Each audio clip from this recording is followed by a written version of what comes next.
زبانوں کے عالمی دن کے موقع پر Sindh United party municipal committee 7 Sharif کی جانب سے سندھ یونائیٹڈ پارٹی تعلقہ 7 شریف کی آفس سے لے کر 7 پریس کلب تک جاگرتا ریلی نکال کر نعرے بازی کرتے ہوئے سندھی زبان کو قومی زبان کا درجہ دینے کا مطالبہ کیا۔ ریلی کی قیادت تعلقہ صدر محمد نواز رند نے کی۔ اس موقع پر ریلی کے رہنماؤں نے خطاب کرتے کہا کہ سندھی زبان کو ملک کی قومی زبان تسلیم نہ کرنے اور قومی زبان کے درجے سے محروم رکھنے سے پوری سندھی قوم کی دل آزاری ہوتی ہے اور سندھ کے ساتھ ناانصافی ہوتی ہے۔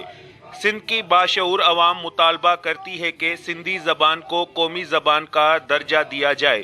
جاگرتا ریلی میں سندھ یونائیٹڈ پارٹی تعلقہ 7 کے نائب صدر شاہد حالے پوٹو، تعلقہ سیکرٹری محمد خان سولنگی، تعلقہ انفارمیشن سیکرٹری مرید خان بروئی، 7 سٹی صدر عبدالحکیم بردی، سٹی سیکرٹری امام علی جتوئی، غلام فرید بگیو، علی بہادر بردی، گل بہار بردی، سیاف 7 کے رہنما نادر پراڑو، شوبان سیال، دودو انصاری، انیس بردی، وحید اوٹھو، اعظم ابڑو اور دیگر کارکنان شامل تھے۔